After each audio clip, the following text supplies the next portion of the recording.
नमस्कार। आज हम चल रहे हैं असम के इतिहास की गहराइयों में, एक ऐसा पन्ना खोलने जो शायद बहुत कम लोगों ने पढ़ा हो। हम जानेंगे कि इस जमीन का सबसे पहला राजा आखिर था कौन। तो सवाल ये है कि प्राचीन प्राग ज्योतिष, जिसे हम आज असम के नाम से जानते हैं, वहाँ का सबसे पहला राजा कौन था। मतलब जब हम इतिहास के पन्ने पलटते हैं तो सबसे पहला नाम किसका सामने आता है। अच्छा, ज्यादातर कहानियों और पुराणों में हमें एक ही बहुत मशहूर नाम सुनने को मिलता है, नरकासुर। हाँ, वही भगवान विष्णु के पुत्र। उन्हीं को प्राग ज्योतिष का पहला राजा माना जाता है और ज्यादातर लोग असम के इतिहास की शुरुआत यहीं से मानते हैं।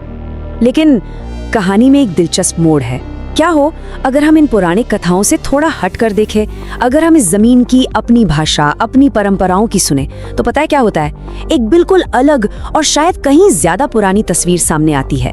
एक ऐसे शासक की कहानी जो यहीं की मिट्टी से पैदा हुआ था। और ये शासक थे मैरंग दानव। हालांकि स्थानीय लोग उन्हें ज्यादा सम्मान से मैरंग राजा कहकर बुलाते हैं, और यही वो नाम है जो हमें नरकासुर से भी पहले के इतिहास में ले जाता है। अब यहाँ 1 मिनट रुकते हैं। जैसे ही हम दानव शब्द सुनते हैं, हमारे दिमाग में राक्षस की तस्वीर आ जाती है ना। लेकिन रुकिए, संस्कृत ग्रंथों में इसका ये मतलब हो सकता है, पर ऐतिहासिक नजर से देखें तो ये शब्द अक्सर उन ताकतवर गैर आर्य राजाओं के लिए इस्तेमाल होता था जो वैदिक संस्कृति का हिस्सा नहीं थे। तो यहाँ दानव का मतलब कोई शैतान नहीं, बल्कि एक स्वदेशी इंडिजिनस शासक है। तो फिर इस तथाकथित राक्षस राजा की असली पहचान क्या है? इसका सुराग, इसका राज छिपा है बोडो भाषा में। देखिए, जो नाम हमें संस्कृत में महिरंग मिलता है, वो असल में एक स्वदेशी नाम का ही संस्कृत रूप है। और इसका असली मतलब जानने के लिए हमें बोडो भाषा की तरफ ही देखना होगा।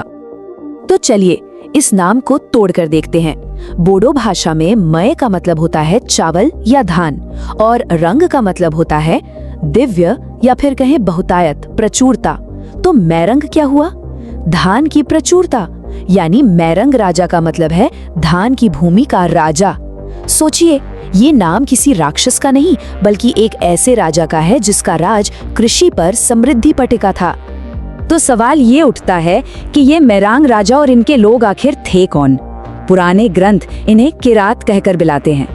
ये प्राग ज्योतिष के मूल निवासी थे, जिन्हें आज हम तिब्बती बर्मन भाषाई समूहों से जोड़ सकते हैं। यही लोग थे दानव वंश की असली ताकत, उनकी प्रजा और उनकी सेना। बाद में जब संस्कृत ग्रंथ लिखे गए तो इन्हीं लोगों को म्लेच्छ यानी बाहरी कहा गया, जो इस बात को और पक्का करता है कि ये आर्य संस्कृति से अलग थे।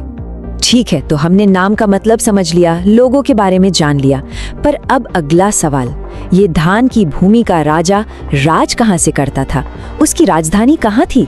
तो चलिए अब शब्दों की दुनिया से निकलकर जमीन पर चलते हैं और उस खोई हुई राजधानी को खोजने की कोशिश करते हैं। और यहीं पर एक बहुत बड़ा कंफ्यूजन होता है जिसे साफ करना जरूरी है। देखिए, 2 मैरंग हैं। एक है प्राचीन राजधानी जिसका नाम था मैरंग, और ये आज के गुवाहाटी के पास थी। दूसरा है मेघालय का एक आधुनिक शहर जिसका नाम है मैरंग। नाम भले ही मिलते जुलते हों, पर ये 2 बिल्कुल अलग अलग जगह हैं। हमारा फोकस है उस प्राचीन राजधानी मैरंग पर। तो कहाँ थी ये राजधानी? इतिहासकार और स्थानीय मान्यताएं दोनों एक ही जगह की ओर इशारा करती हैं, आज का गुवाहाटी।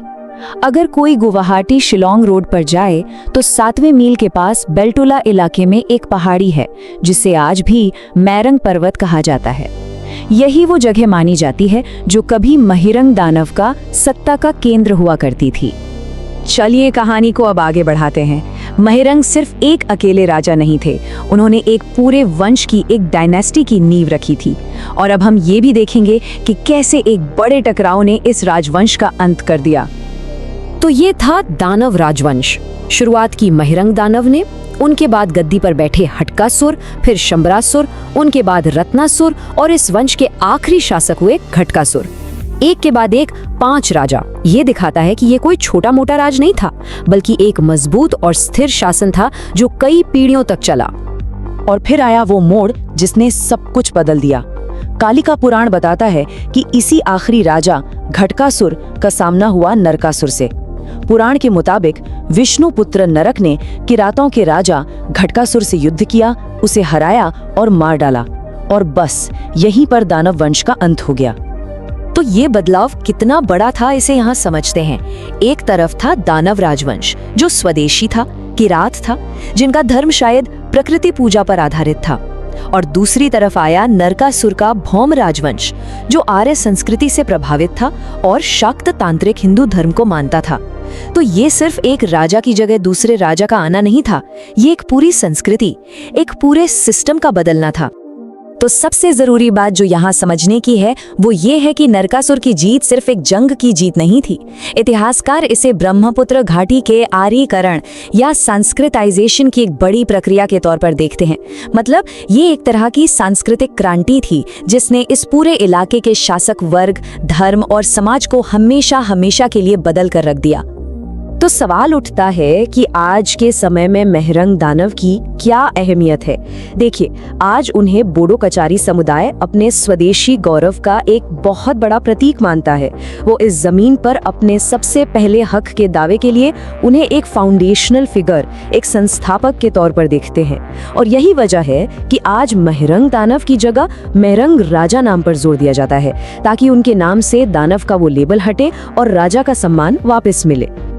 और इसी के साथ हम एक गहरे सवाल के साथ इस चर्चा को समाप्त करते हैं कि जब कोई समुदाय अपने किसी प्राचीन नायक या कहानी को दोबारा अपनाता है तो ये उसकी आज की पहचान को कैसे बदलता है, कैसे एक नया आकार देता है। इतिहास का वर्तमान से ये रिश्ता सच में सोचने पर मजबूर कर देता है।